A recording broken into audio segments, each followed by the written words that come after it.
Hello and welcome back to another episode of the Outsider Podcast. Firstly, thank you very much for all of the messages and kind words that we've got about this talk series that we're posting as podcasts to this feed. It's been really cool, and we think that this is a format that'll really work well moving forward. As I said at the outset when we posted the first of these talk series, this is not going to exclusively be what the Outsider Podcast is moving forward. We're still going to have our long form interviews, but it's great that you guys are receptive to this slightly different style of podcast, because I think it's still got loads and loads of information in it, and it's something that is really important to talk about. So in today's talk, Jam talks all about mental preparation and mindset surrounding training, staying consistent, knowing how your mind works on expedition, really a lot of mindset tips and tricks that he has gleaned from multiple 8,000 meter expeditions and probably tens of expeditions to 6,000 and 7,000 meters over the years. So I hope you enjoy it, and let's dive in. As well as that, over the last 4 years, I made 4 attempts on 8,000 meter peaks without supplementary oxygen.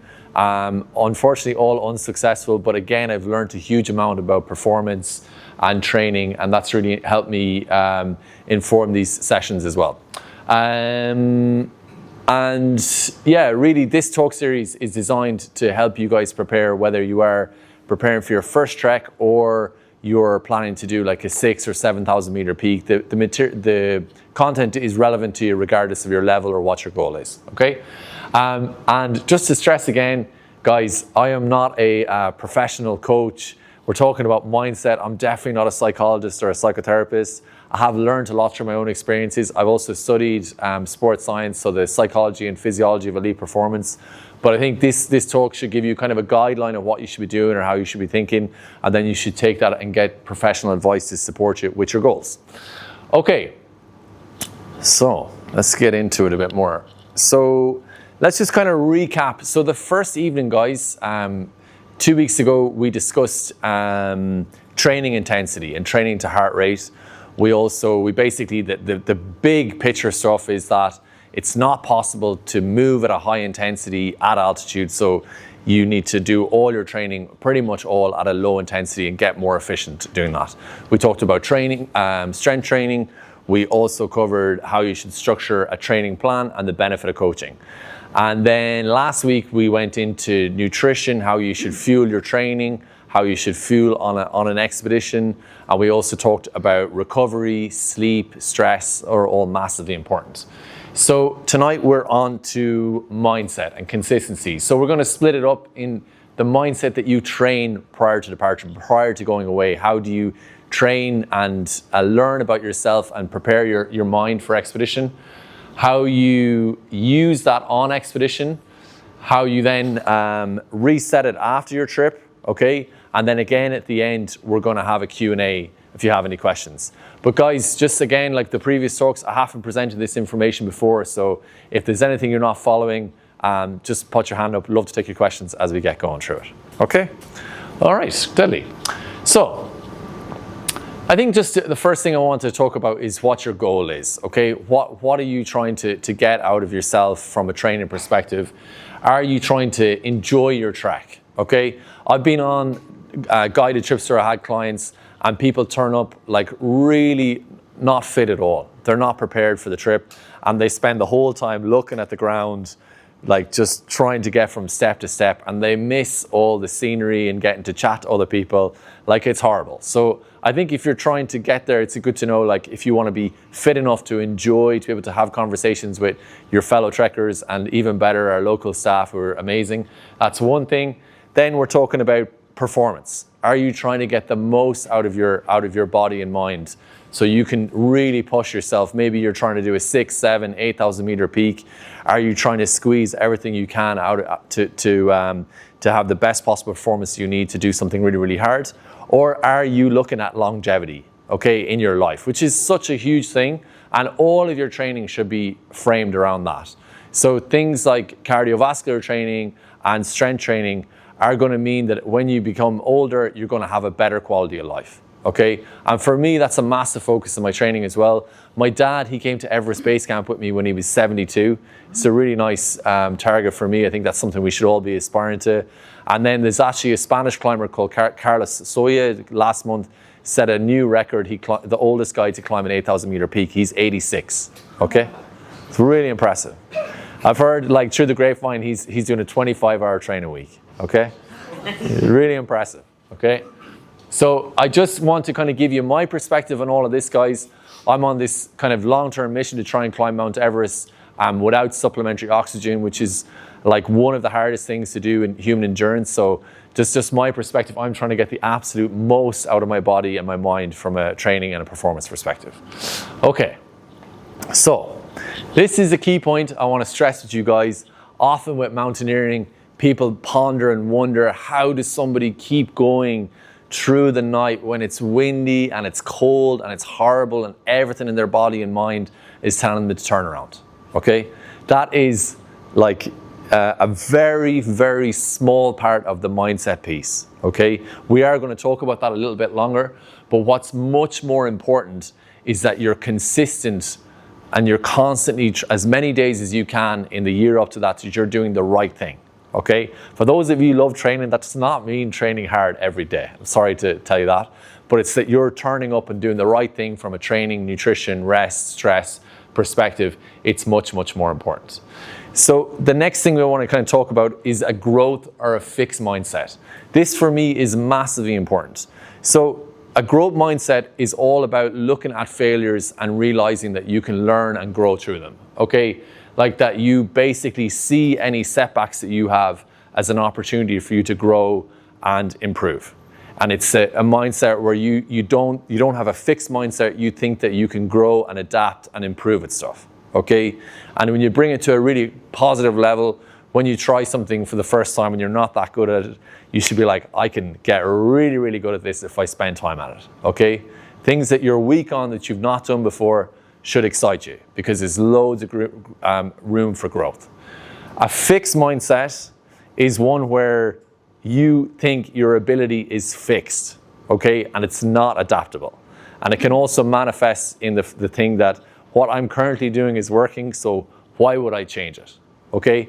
This mindset can get you kind of locked into a little bit of a hole in that when things don't go to plan or you do have setbacks, you have a mindset where you think that was always going to happen because I'm not good at that thing. So it's very, very important that you can try and embrace your growth mindset or move in that direction if you can. It doesn't mean that you're all happy, clappy, and positive all the time. It doesn't mean that. It's just that when things don't go to plan, you embrace that and you move, you learn from it all the time. Okay, we learn so much more from failure than we do success. So breaking mindset down a little bit. First one, guys, is belief, trusting your process and preparation.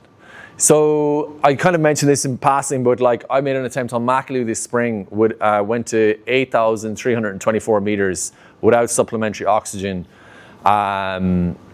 which is an Irish record. I went to 161 meters to the top and then I turned around, okay? So when I came back from that expedition, my mindset wasn't in a very good place because I felt at the time there that I had trained and done everything I could to be successful there. I got the most out of my body and I was like, I don't know how I can be any better, okay? And through a fairly brutal process of self-reflection and kind of looking at what I was doing, being very, very honest, I kind of realized that my training wasn't focused enough and wasn't specific enough, okay? I had a lot of people telling me, well done, you did a great job, and which is nice, and you have to take that with grace and all that, but I kind of tried to block that out as much. I went through this process where looking for answers, where I started working with a new coach, which I've been doing for the last kind of 8-9 weeks, and that's given me a lot more focus now where I'm confident a year later I'll go out a much stronger athlete, okay? But you have to really spin things in your head to try and make that work for you. And that kind of coaching process is giving me a lot more focus, which is the next thing. And this is a big one, guys. It's knowing what to put your attention into and what not to put it into. There's so much content around fitness and training, maybe not a huge amount about high altitude mountaineering, but there's a lot of different things people are sharing on social media and stuff like that. So I think when you have a very complicated plan or you have too many focuses, you don't have a focus at all. But for me, just to share, give you that Makalu thing, when I'm really honest about it, the kind of 4 things that I'm focused on now is more vertical meters in my training. Okay, my training wasn't specific enough, so I need to do more up and down hills. Okay, more volume. So before I went to Makalu, I was of the opinion my aerobic base was big enough, and I was completely wrong. Okay, I was off that quite a bit. So that's more rest days. This is the 3rd thing. So my previous coach, really good guy, really awesome. He told me we had a 7-day training program, and he told me you can take a rest day whenever you feel like taking one. So we're going to get on and talk about different types of mindset, but with mine, I'm an overtrainer, okay? So I'm going to try and train every day if I can, twice a day if I can. So if someone gives me the option of taking a rest day, I'm never going to take it, okay? Whereas now I have 2 days almost pretty much of rest, which I've been instructed you need to take them, and it's making a massive difference because my body has the time to adapt to the training stimulus I'm giving it, okay? And then the 4th one is something we discussed on the first night, is muscular endurance training. So I've done bits and bobs of that before in a more broad training, strength training plan, but now I'm going to do a full block of it for 3 months prior to going away. So those are things that I kind of have the confidence now that if I can nail that and not get injured in the next 6, 7, 8 months, I'll be good. Okay. Resilience, really, guys, is a massive one. Like, I think bouncing back after setbacks. So we'll use that example again of me going back to Makalu, okay? So if I summit Makalu, my next plan is to try an Everest the year after in 2027. So supposing I had managed to get that up that 160 meters and found success on Makalu, I would be feeling, coming back after the trip going, geez, I did pretty good, you know? Whereas now, through the failure, I've actually trying to transform myself to another level with my training. So you have to look at setbacks as a positive thing, that you can actually, as hard as they are, you have to spin them in your head so you're going, this is actually a good thing. If I had found success in Makalu, I wouldn't be working with the coach I am, I wouldn't be focusing on those 4 things, it just wouldn't have never come up. So you have to use your setbacks as an opportunity to grow. And this one, self-regulation, knowing when to push and when to pull back. I find that really hard, guys, okay? Even if I am in significant amount of pain, okay, if I have an issue with my right knee, or I sit in my van, I go out to go running, and it's sore because I can't flex it for half an hour, I still want to run 3-4 hours in the mountain. I just want to do it. Like, if I was a dog, I'd be a Springer Spaniel, okay? So you have to, that really, for me, it's other people, it'd be trying to do enough training to create stimulation, but for me, it's trying to pull back all the time. I find it hard to be honest with myself and be honest with my coach. But like, you know, people, even professional climbers, professional athletes, they're making these mistakes all the time. So it's not about beating yourself up about where you're weak from a mental like mindset perspective. It's just bringing awareness and learning how to manage yourself as best you can. Okay, any questions so far? All good? Brilliant. So, knowing yourself. Okay, so I think with mindset, guys, knowing how you tick is so important. Okay, it's not about killing yourself and being super hardcore or anything like that. You're not looking for that kind of mindset. So I kind of splitting people into 2 categories: over-motivated and under-motivated. So the motivated people, which I'm in this bracket, we love training, love to push hard, love to suffer, like love to really be under strain, and then a big risk of burnout and injury, okay? And then the under-motivated people struggle with consistency, often skip sessions. They might be thinking like, sure, look, I'm not going to Everest Base Camp till next October. There's no point starting training until January, really, is there? Like, you might as well enjoy the Christmas and we'll get going after that, like, okay? And it's totally okay to be in one camp or the other, to be a bit of one and a bit of the other. The thing is, you just have to know where you lie in the 2, you know? And I did a recent poll on social media asking people which one they're in, and it's pretty much a 50-50 split, okay, between over-motivated and under-motivated. And both are fine. There's nothing wrong with either, okay? I actually would, in some ways, I'd love to be undermotivated because I wouldn't be getting myself into trouble so much. So, overtrainers, guys. This is, I get how you guys think. I know all about you guys. Don't be greedy, okay? If there's a 2-hour hike in your training plan, don't be going out for 8 hours, okay? Take your rest days. When you are doing your training sessions, you want to avoid this boom and bust trap where you're trying to nail every training session and get it perfect. Avoid getting an A+ in one session and then not being able to walk for a few days. You guys want to be aiming for B+ sessions, okay? Constantly get Bs. That's the thing, consistency. This is all a consistency game, being able to turn up as many days as you can in a year rather than one really hard session, okay? Get a coach for accountability and guidance, okay? It's key, game changer for me. Anytime I'm decide that, I've got a lot of knowledge now, I can do my own training plan, I get injured. Every time. It's impossible. And you have to be able to listen to your body to avoid getting injured. Really important. So, undermotivated trainers. Guys, I can sympathize with you, but I can't empathize with you, okay? I've not walked in your shoes. But things that I've chatted to people, from chatting to people in this camp, like this type of mindset or this type of trainer, if you have we'll go with that Everest Base Camp, you're doing it next October, so 12 months time, that's your A goal, that's your big focus. But what can be really useful is if you put a B and a C goal in before that. So ideally, let's say, for example, next month, it's a little bit soon, but Dublin Wicklow Mountain Rescue have the Run the Line trail race. It's a 26-kilometer trail race. Like if that was your ability and it was on in a couple of months' time, if it's not crazy hard, but enough to scare you to get off your arse, that'd be ideal. So you kind of put something in, let's say January or February, and then if you're going away in October, maybe something in June as well. You don't want to be doing events every week or every month because you won't get a chance to recover from them, but just so you set other goals to support your main goal. Try and build a routine, try and have structure in your training, try not to skip important sessions, and again, working with a coach, okay? So you have to understand, think about yourself, would it motivate you to have to do sessions for your coach, to have to complete sessions for somebody else? That works great for me. But if I miss sessions, my coach isn't going to give out to me, I know that. But in my mind, I have to do them for the coach, even though it's completely for myself. Or would it help you, for example, if you shared with your friends or family on social media that you're going to Everest Base Camp next year? Would that motivate you to start training? It's just knowing know what makes you tick is the most important thing. And then another thing, probably relevant to both, is if you're independently minded, you need to have a high input into your training plan.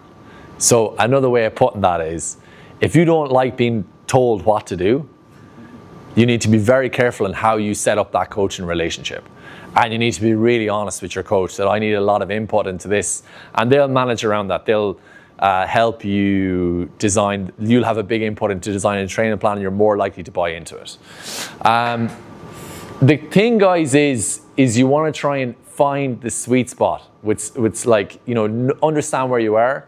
And then for the overtrainers, you try and come back into the middle, and the undertrainers, you're going to try and do enough training that you're creating a stimulus so your body is going to adapt at all. So the overtrainers, we're trying to not get injured all the time.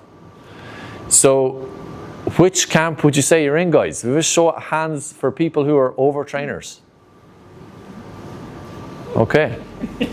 And the undertrainers? Brilliant, yeah, that's cool. I think that's pretty representative. And I think the thing that you want to be thinking about is, what's one change you could make to find middle ground? Okay? That's just something for you guys to take away and have a think about. And this is the big one, guys. The consistency is king. Kind of touched on this already, but I want to stress the point. Showing up as often as you can is what counts, okay? And just to stress again, with the overtrainers, that does not mean showing up every day and flogging yourself out on long runs or whatever. It's about showing up and doing the right thing, from a sleep, recovery, nutrition, rest, everything, stress. It's key. If you can be doing one really hard training session or one session where you lift a load of weights that's not making a difference. It's what your total volume is much more important. And this brings me on to this point. You should look at your training across a year rather than one single day or week. So if your goal requires, if you're again, we'll take that Everest Base Camp, let's just say, for example, it requires a 6-hour training week. You should be aiming to do 312 hours of training in a year. Okay, that's the way you should approach it. So you want to be thinking you want to do between 280 and 340 hours in a full 12-month period. Okay, you don't want to have this thing where you set this new training plan on a Monday and then you miss a session and it's all gone out the window. Okay, but what the most important thing, like, for you guys is not stressing about any single one day. So, you know, we're coming up to Christmas. If you're going to be partying or hanging out with family or you're drinking loads of wine or whatever, that's totally fine. Take a week off the training. You can make back up the time. But you don't want to be coming off the rails. For you guys, you're under trainers. You don't want to come off the rails completely where you're like, oh, I'm not doing anything anymore now till at least February. And the overtrainers, like, if you are going out partying like over Christmas, you need to be smart and go, okay, we're going to do this. We're going to do it in an intentional way. It's great people. It's great time. I'm going to go for it. But I'm taking an additional rest day to recover from that because I've poisoned my body, okay? Think about it that way, all right? You don't want to get up after a night out and be like, oh, I really was unhealthy yesterday, so I'm going to run even harder on the mountains, okay? You got to know how you tick. And your durability, guys, is the most important thing.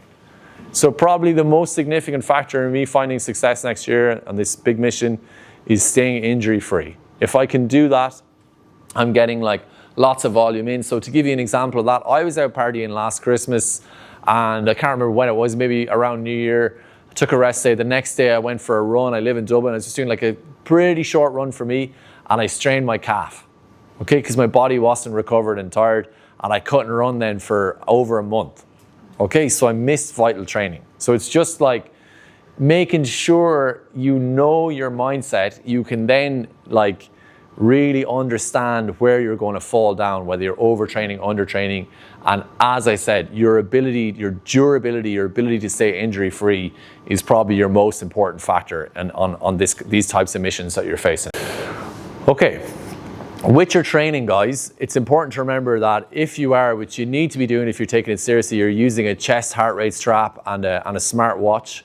All that data can be uploaded onto the internet and you can get great information from that. So an app like Training Peaks can really tell you if you're doing too little training where you're not getting enough stimulus from an aerobic perspective, or you're doing too much where you're going to get much more likely you're going to get injured. But it's only giving you part of the story. You need to write down how you feel after your training. Okay, so for example, did you find if you're doing a fairly consistent type of training, so let's say at the weekends you do a long hike, if you're writing down you found that easy, normal or hard, if suddenly out of the blue you're finding that session hard, then obviously there's something going on. Are you about to get sick, or have you been overtraining? So it's just important to document that and bring awareness to how your sessions are going. How's your diet? How's that impacting your training? How's your sleep? Like, sleep is huge. Like, all the magic happens when you sleep. How's that impacting your performance? And what's stressing you out? And again, how's that impacting you? So to give you an example of that, for me personally, a few months ago, I was doing a different type of talk for a company, like a corporate kind of thing, and I'd never done it before. And I love talking, as you guys can gather. But it took me quite a while to prepare for this thing. And I went out training after delivering it. It went great. But I went to go training that afternoon and I just had no power in my legs. Okay, you just have to manage your stress. I didn't think it was stressful, but just be on top of that. And I think if you're journaling about your training, you can really see these things and plan around them, you know? Okay, getting on to expedition, guys. Okay, I was thinking about this. These are the most common things I see people run into problems with on expedition, okay? The first one is people come in undertrained, okay? They haven't done the right type of training. So as we discussed on the first night, you need a big aerobic base. You need to be efficient at going slow. So people won't have done enough long, slow training, or they may not have done any training at all, which can happen. It doesn't happen to us very often at Earth's Edge. Or people can have done the wrong type of training. So you can have people who are used to doing sports like rugby, soccer, GAA, and they feel super fit, but they are highly tuned anaerobic athletes. They don't have a big aerobic base. Okay, so it's the wrong type of training. People don't look after themselves on expedition. Okay, so last week we talked about staying healthy. They're not eating, drinking. They're not looking after the skin from a sun protection. They're not looking after their hygiene. I was chatting to a guy a few months ago, and he wants to climb Amanda Blan, which is a nearly famous mountain in Nepal, 6,800 meters. It's a tough expedition, and he's a bit worried because he went to base camp and he struggled with the acclimatization. And I was like, look, sometimes you can get sick on one trip and you're fine the next one. It really depends, And then we were talking about it and he was telling me about his trekking. And so if you haven't been, you do 2 days at the start to a place called Namche Bazaar. It's at 3,500 meters. Then you take a rest day. So it turns out this fella ran a 5K on the rest day. Okay? So his heart rate was going through the roof and he was stressing his body out. And because we're at altitude, you don't get to recover properly, okay? So we have no idea whether that guy is good at altitude or not because he didn't follow the right protocol to acclimatize properly, okay? People have a poor summit strategy, okay? They don't have a plan for the summit day, all right? That's very, very important. It's very common, and people are not proactive enough on a summit day, okay? So in a recent climb, having clients on a 7,000 meter peak, I had one guy about 3 hours into the climb, very, very strong. He was near the back of the group. I was at the front. They caught up with him. I'm like, how's it going? He was not doing good. He's like, I think I need to turn around. We still had another 10 hours to go. And I was like, okay, like what's going on or how you feeling? He's like, yeah, I feel really weak. I just don't feel I have it. And I was like thinking, okay, he looks okay. I was like, what have you been eating? So he hadn't had anything to eat in over 2 hours. So once he had a bottle of Coke, he drank half of that and he got some jellies on board. Boom, he's a new man. He went to the summit. No worries, okay? So you need to be proactive on your summit day, okay? These are basic things, guys. And let me tell you, they're really common, even for professional climbers, not eating enough, moving too fast, happens all the time, Okay. Question, sorry, Yeah. in the last slide. Yeah, thanks Emil, yeah. Last point where, people have a poor summit strategy. Yeah. Can you expand on that? I can, yeah. I got to get to it. In the talk. Yeah, I got to get to it. Sorry. Yeah. Sorry. I'll go off on a tangent and we'll be here for hours, honestly. I will totally answer your question. If I don't, ask me again at the end. Sorry now. Okay, come on, my clicker's giving me loads of hassle. Okay, so your physical energy, right, guys? Like that guy who went for the 5K, you have to save your energy as much as possible, okay? It's very easy to fall into this trap when you're on your first couple of days of a high altitude trek, where you're like, I feel great here. I feel so strong. But the problem is you don't see the fatigue coming on you. So first thing, kind of top tip is, when you're going to base camp, Everest base camp, you have a duffel bag where the majority of your gear is going, and then you carry a day pack with what you need for the day. That pack needs to be as light as possible while still bringing a rain jacket, warm jacket, and a small, the things that you need each day. But you don't need to be putting in extra gear in there. If you're traveling with those, we have an expedition doctor. You don't need your own trauma bag weighing 5 kilos in the back. So keep that bag as light as you possibly can. And then on high mountain trips, like Aconcagua is the obvious one, think wisely about carrying your own your own kit on big mountains, okay? We all have an ego, guys, okay? We all have one. And some people want to carry their own stuff on a Aconcagua, which is like nearly a 7,000 meter peak.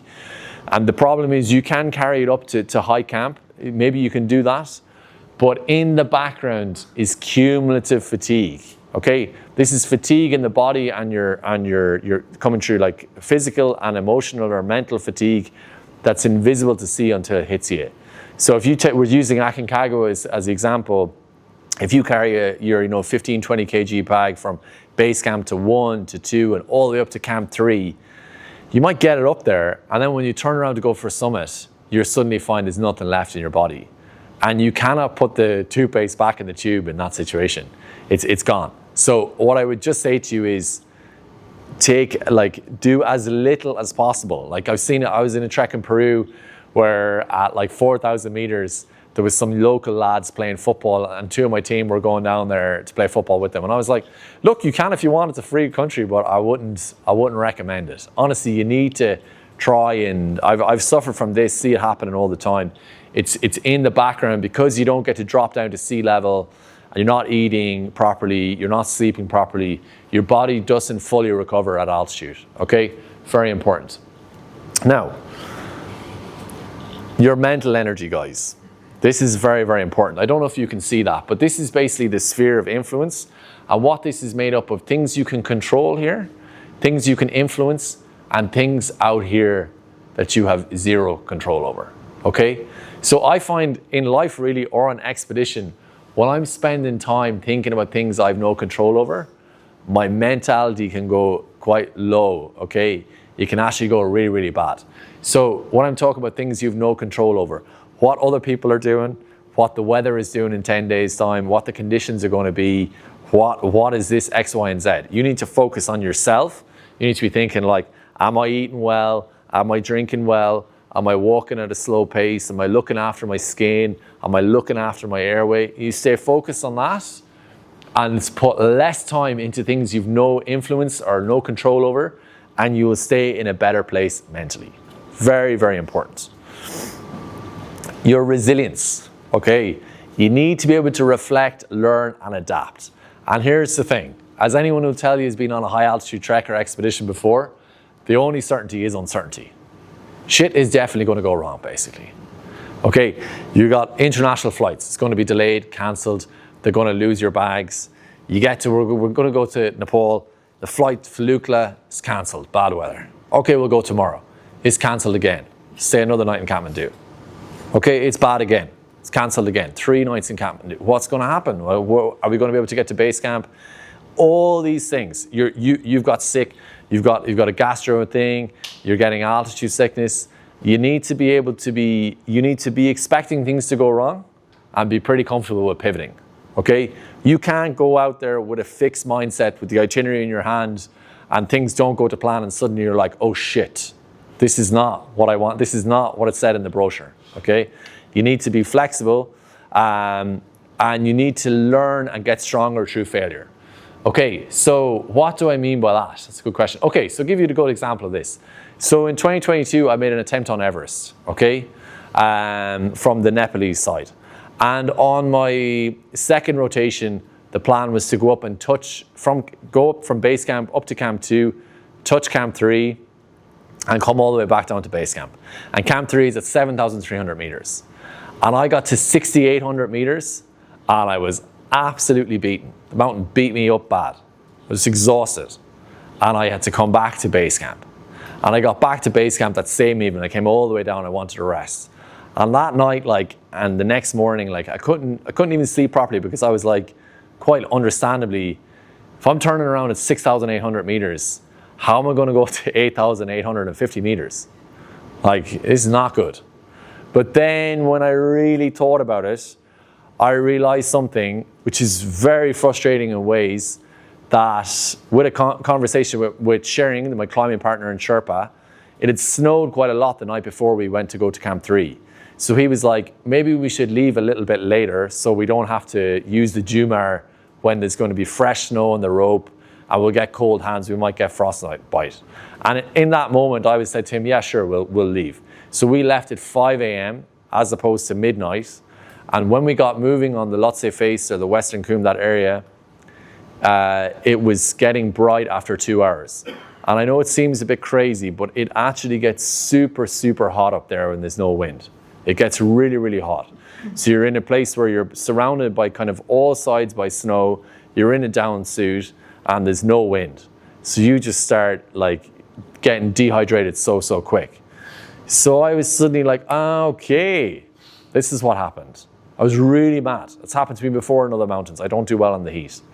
But then I kind of flipped it in my head. I was like, I made this on the rotation. So that means on the next rotation on the summit day, I'm not going to make the same mistake again.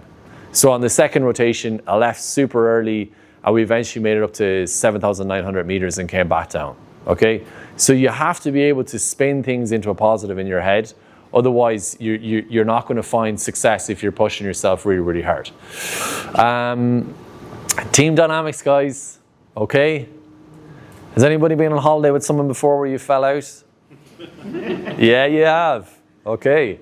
So, first thing to tell you is, come on, clicker. Most people are super cool, okay? Regardless of your background, where you're from, what age you are, people are the best crack on our trips. I have to say that, like people just love being away. They're grateful. They're open-minded. They don't want to just go sit on the beach. They want to go and explore.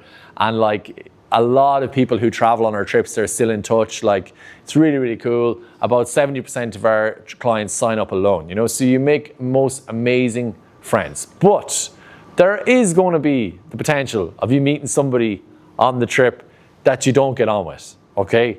And guys, please avoid getting into conflict with this person, okay? All right? Because what you find is it's usually going to happen about 7 to 10 days into your trip, and you just need to wait another 3 or 4 or 5 days. You're never going to see him again, okay? Don't bring conflict to it. It's really bad. Because the first thing that's not cool is you're going to stress them out, but even worse, you're going to stress yourself out, no end. You're going to feel bad, or you should feel bad if you choose someone out anyway. But you should. But yeah, really avoid that. Like, just try not to get involved. I mean, I'll tell you, guys, you should know this, but it's not your job to change anybody or give them feedback on how they're going about their lives, you know, whether you're on a trip with them or not. But really try and avoid that. And ELE, does everybody know what ELE means? Very important. Try and remember this. It means everybody love everybody. Okay? So try and enjoy the trip, guys. Think about it, like, think about your position in the world compared to all the people living around the world. Even to go on one of these trips, you're the lucky 0.00001% in the world. You're living the dream, honestly. Try and be positive and bring good energy whenever you can. So we're all a team, you know, and we all feed off each other's energy. Okay, if you're feeling shit, fair enough, come and try and talk to the guide or whatever, the doctor, we'll try and sort you out. But otherwise, try and bring good energy. Don't suck the crack out of the room. Okay? Be positive. Just be good, you know? And enjoy the connection, scenery, and be grateful, you know? I was hanging out with one of my best friends yesterday who went trail running. I've seen him probably 5 times in the last 5 years. You know, it's crazy how busy life gets and stuff like that. Like, you're going to be spending time with people when they're ideally not going to be on their phones, and they've got time to talk to you, you know? And you can chat away over breakfast or lunch or dinner or on the trail for hours. It's amazing. And yeah, you're also getting to meet local people, learn about their families, their cultures. It's really amazing. Try and stay off your phone if you can. It really is unfortunate. Great from a safety perspective from ours. The whole world is connected now. We can get access to weather and rescue and all things if we need. But for you guys, it is like you are more connected in all the places in the world now. So I'd really encourage you to try and come off your phone if you can. It's great. Okay. Sorry, I'm having a bit of clicking issues here. Okay. This is massive, being organized, okay? You think, is this really part about mindset? It absolutely is. Guys, you need to be prepared. Before we leave it up there. Jesus, the clicker's giving me awful hassle. Yeah, so you need to be prepared and ready to go. Like, I just want to say, like, when you're at a high camp, you know, if you're at 5,000, 6,000 meters preparing for a summit day, you're going to be exhausted. You're not going to have eaten well. We guys at sea level, you know, if you're tired and hungry, you know what you're like when that happens. But up there, it's worse, you know. You're hypoxic, there's not enough oxygen going to your brain. And you're also anxious about this massive summit day. You've been training for this thing for a year. You don't know whether you're going to be strong enough or not. So there's a lot going on, okay? So the last thing you need to be doing when you get up in the morning is going, Jesus, what'll I put in the bag, you know? You're kind of looking around in the dark. You need to have everything planned, guys. You need to, like, basically be getting into your sleeping bag, if you imagine me lying flat in a tent and know exactly where all your stuff is. Your bag needs to be packed with just your electronics or whatever that you're taking out of your sleeping bag and you're putting into it. You need to have a system where everything is, so you can actually go to sleep and relax. Like I would blow my mind. Like I would not be able to sleep up there if I was like, right, when I wake up now I better remember that and that and that. It's all ready to go. Okay, I think this is, you need to be coming out of the tent like feeling like you need to know all of that stuff. Anything you can control about your performance, you need to be in front of it. And being organized is massively important. Okay? This is kind of answering your question, if that's okay. Yeah, this is it. There's no rocket science to it, like. And I would say to you guys, you need to practice this well in advance of the summit day. So if you're on a camping trip or you're staying in tea houses, when you get to the tea house, like you open your duffel bag, don't vomit all the stuff all over the room. You know, have a system, or when you're in the tent, that you know where all of your stuff goes. You know, when you get to the camp, you put your headlamp around your neck, because it's kind of hard to find that when it's already dark. But you practice that. And on top of that, guys, when you're at home, like if you are in the kind of mindset at the moment where if you're going for a hike on a Sunday, you get up in the morning and you kind of go like, okay, what'll I bring and where'll I go and what time are we leaving? That needs to change, okay? You need to pack and have everything ready to go the night before and get into a much better space. Because the problem is, if you are behind in a high camp, okay, generally just explain it to you, right? Everybody's a little bit on edge, including your guiding team, especially if it's cold, okay? So what we might say to you all is, we'll wake you up at 4 and we're leaving at 5. We want you all out of the tent at 5. So everybody gets out of the tent and everybody's ready, except you if you're not ready on time. So I'll have 7 or 8 people here who are ready to go, and it's -20. It's starting to get cold. So I'm going to come over to you and I'm going to say in a really nice, polite way, are you nearly ready to go? And you'll say, yeah, I'm nearly there. And if you're not coming out in a minute or two, I'm going to start shouting at you. And it's going to stress you out no end. So it means when you actually get going on the mountain, you're going to be on edge. You're going to be really not in a good frame of mind. So it's really important to do that. So, summit push strategy. We can boil this down, guys, to doing the right thing rather than what you feel like doing. Because I can tell you, like, it's very easy to be walking almost and not be conscious and proactive in what's going on. The last thing you're going to want to do is have to get anything out of your bag. Like, so if your hands are cold, you won't feel like taking out an extra layer. You're not going to want to drink anything, and you're not going to want to eat anything. And these things are so important. So you need to be kind of thinking all the time, I'm going to push myself to do the right thing. But the first thing I want to be talking to you guys is about pacing. Okay, so the Sherpa are famous for repeating this mantra or chant, the Om Mani Padme Hum, in their heads, repeated it. And they use that to set a rhythm for them to move up the mountain. Okay, we're talking about, even on Kilimanjaro, you're talking about 6 to 10 hours to get to the top in the dark. It's tough. You need to be able to set that in. So for us in this part of the world, we generally use counting or your breath to set a steady rhythm. Okay, so on something like Kili, we might be doing a step every 3 to 4 seconds. And then on the summit day for Aconcagua, that could be down to 7 to 10 seconds, depending on how we're all moving. But you need to find something that's going to set you into this steady rhythm and keep you moving forward. You need to eat and drink constantly, okay? Constantly. So on a guided climb, we'll generally stop between every half hour to 60 minutes, depending on the elevation. And at that point, we'll be reminding you, okay, drink water, eat food. But there are other things you can do, like a really good thing to do is to have your tent buddy, whoever you're sharing a tent with, that you kind of take responsibility for them eating and drinking, and they you, okay? You're much more likely to look after someone else than you are yourself, okay? So it's good to have a tent buddy there. For me, on the really high altitude climbs, like I use an alarm on my phone that goes off every 30 minutes to remind me to check in with myself and drink and eat water. Okay, but the buddy system is really, really good. And stay present and proactive, okay? That's massively important. Like, you need to be kind of checking in. I think when you're being guided on the mountains, guys, it's very easy to kind of not think for yourself. but like you should stay conscious. What am I doing? How I'm feeling? Like a big one for me as well is I've got much better at it, but it's my hands, you know. I used to have this thing where like my hands, as I've got older, they feel the cold a lot more, but I would leave them to get into a really bad state before I would start layering up on the gloves. So I've had to learn to be much more proactive there, where I don't get out of the tent unless they're really warm, and then I keep them at a really, really high, not high heat, but I keep them warm all the time. Where in the past I would have been like, they're a bit cold, and just sort of, I'll just man up, you know, and it doesn't work. It's not a good strategy. Okay. Come on, you fucker. Okay, the team flow. This is hugely, hugely important.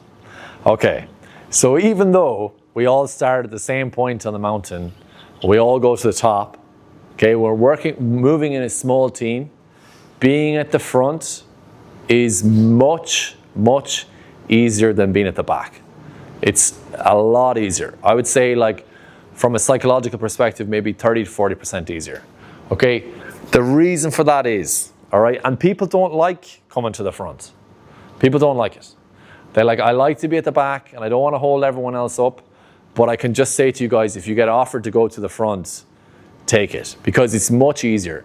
You get much better pacing. Like, it sounds super easy thing to do, but actually learning how to pace on a high altitude mountain when you're guiding, it takes quite a bit of skill. It takes a lot of discipline. But setting that slow, steady rhythm. So if I ask you to come up behind me, you're basically going to be right behind me. So you're getting very good steps, especially if it's on snow and ice. You're getting something really nice to step on, and it's going to be a steady rhythm where 7 or 8 people go over those steps. They could be collapsed, or they mightn't have put their feet on scree in the same spots. So it's you get much better pacing. You get way more time to eat, go to the toilet. So just think about this for a second. If we're a team of 10, okay, and we're going up like, I don't know, let's say call it Island Peak, okay, or Aconcagua, doesn't matter. And we get to a point where it's flat enough and safe for us to stop for a minute. Okay, so I'll say to the person beside me, I'll kind of shout, you could be at the back, you might even feckin' hear we're stopping, all right? But I'll say, okay, we're gonna take 5 minutes here.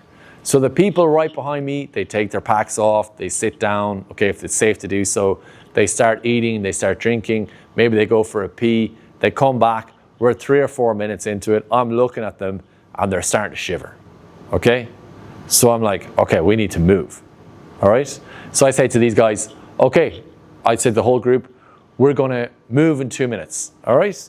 And these guys are going, okay, cool, I have 2 minutes, get myself ready, and then I probably will be standing on my feet and waiting for 30, 45 seconds before they start moving on the summit push again. If you're at the back, you're lucky if you've arrived by the time where I'm telling you we're going in 2 minutes. Okay? It is a totally different experience. It's much, much harder psychologically. Okay? So you're basically arriving tired, out of breath, and you're being told we're moving straight away. So psychologically, you're at the back of the group. You're spending the whole time trying to catch up with people. In your mind, we're not asking you to go any further, but it's much, much harder, okay? So what I would say is, if you get offered the chance to go at the front, definitely take it, okay? And if you're feeling strong, we are a team, guys, let other people go at the front, okay? We can always move it around and switch it, but that is kind of, I think, being organized and positioning yourself in the right place in the team makes a massive difference, okay? Beyond like how you learn about yourself and how you're gonna do that, those two things are huge for me. This one, I think, is, I really wanted to kind of stress this with you guys, that your ego, we all have an ego, okay? And for me, it's the biggest killer on the mountain. It's so dangerous, okay? Unfortunately, guys, you see this all the time in the high mountains where people go with this mentality where like, I'm definitely going to summit this mountain, or I'm going to conquer this mountain, or I'm going to go to the top no matter what. And it's so dangerous, okay? You have to respect the mountain, and you have to be going out there with the mentality that if everything goes okay for me, I have an opportunity to attempt the summit, all right? I've seen this so many times, like in the Himalaya, the high mountains, particularly common. I've seen it on Aconcagua a couple of seasons ago, where someone, you know, ex-army guy was insisting, not traveling with us, another team, insisting on going to the top, wouldn't turn around. A guide went with them and they got caught out above high camp at 6,500 meters. Both of those guys passed away. Okay, so I want you to really think about your family, be respectful to them, be respectful to your staff and their family. Like, these epic failures are not cool. When I mean epic failures, this thing, more recent times on social media, we share these epic stories of people like barely getting back down to base camp and having this amazing life or death like story to tell afterwards. Like doing things like spending 3 days in Camp 4 in Everest at 8,000 meters because you got stuck in bad weather. That is not something you should be treating as a badge of honor. You should be so embarrassed about that because either you or someone on your team made a massive mistake with the weather. Okay? Really, really important. Listen to your body.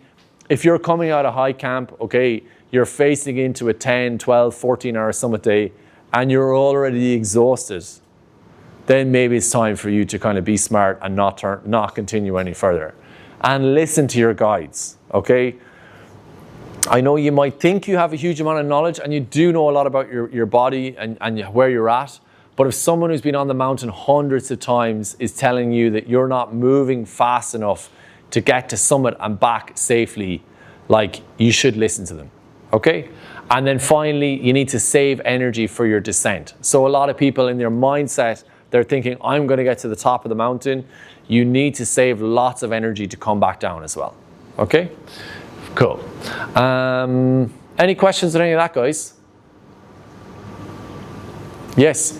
Just if you have a 12-hour day to summit, Yeah. how many of hours is that is actually getting up and getting down? What's the split? On which mountain or? On anything like Yeah. What's the general split of? Yeah, so it's generally much quicker coming back down again. Okay, so for example, like Aconcagua, you'd be going up for 10 to 14 hours and you come back down in 3 or 4. Yeah, and that's generally like one of the reasons that you start so late at night, like very early in the morning, that you're giving yourself a window where you're going to be able to come back down and you still have lots of daylight if you're going to be slower than you plan to. Okay, yeah. So, yeah, this one is massively important, guys. Like, I'm sure some of you guys who've been on trips before will understand this, but you're going to learn a ton on every trip you do, okay? The problem is if you don't write it down, you're going to have forgotten about it in a few weeks' time, okay? So you want to make notes on what worked for you. So you want to be talking about your equipment. So, like, did you bring 10 pairs of underpants and only wear 3? Okay, stuff like that. Especially if you're carrying it all on your back, it's important, okay? Or like, what did you enjoy wearing? Did you bring like 6 base layers and actually you found that, you know, you didn't wash for a week, so you ended up wearing the same one for the full week, okay? So you just need to make notes on that. Your snacks and food, this is really important.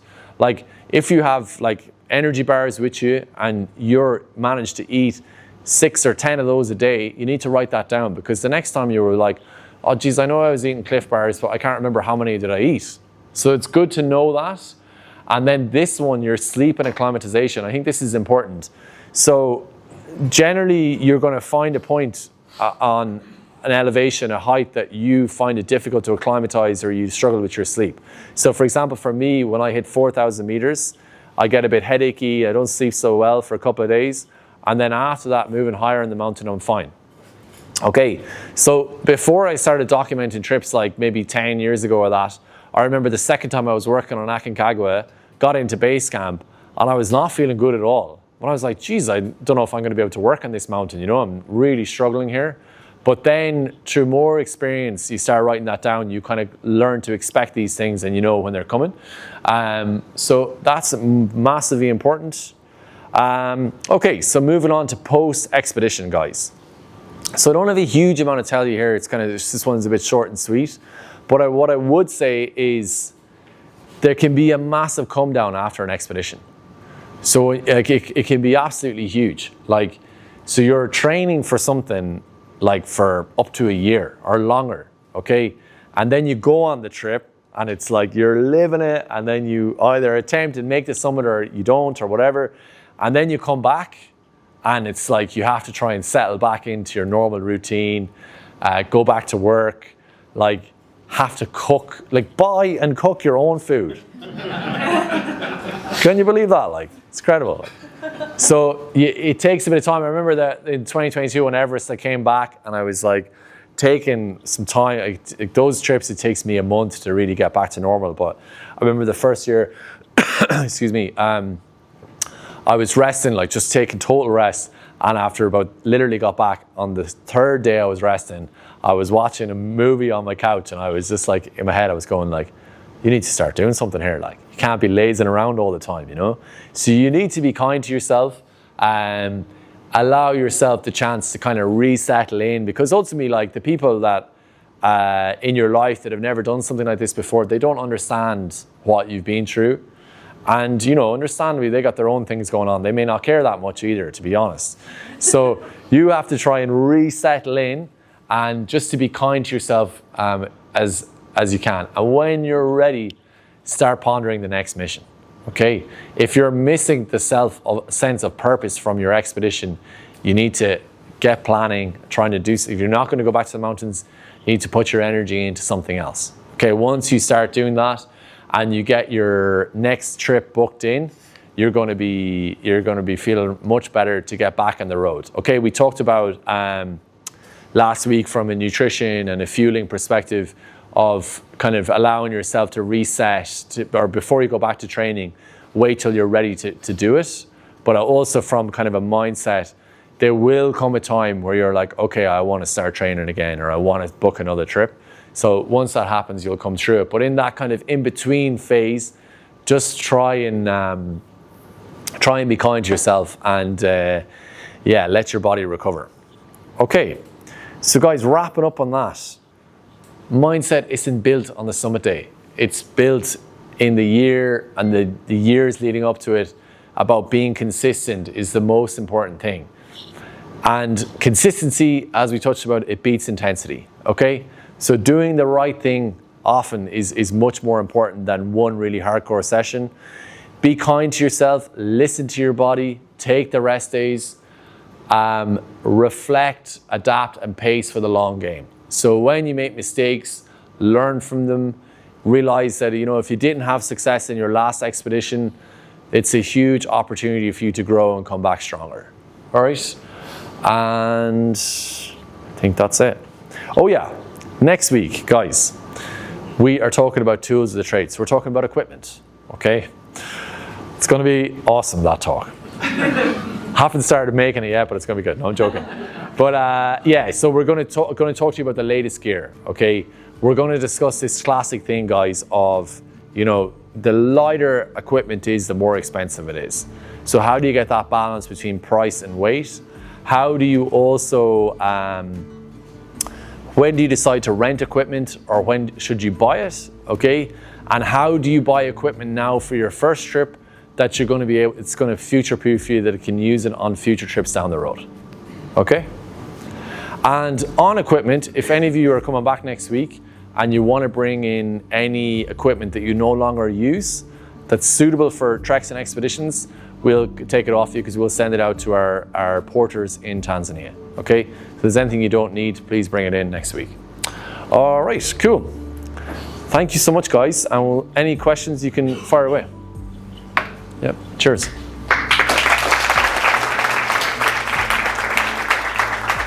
So I hope you enjoyed that and were able to take something from it. As I've said with all of these, if you have any questions, send us a message. I'd love to extend this conversation out a little bit further, because I think the subject matter of these talks that we're posting here are just really, really important. So thanks again to Earth's Edge for sponsoring the episode, and we'll see you next week for the last installment of this talk series. It's all about tools of the trade. So it's a really, really good one.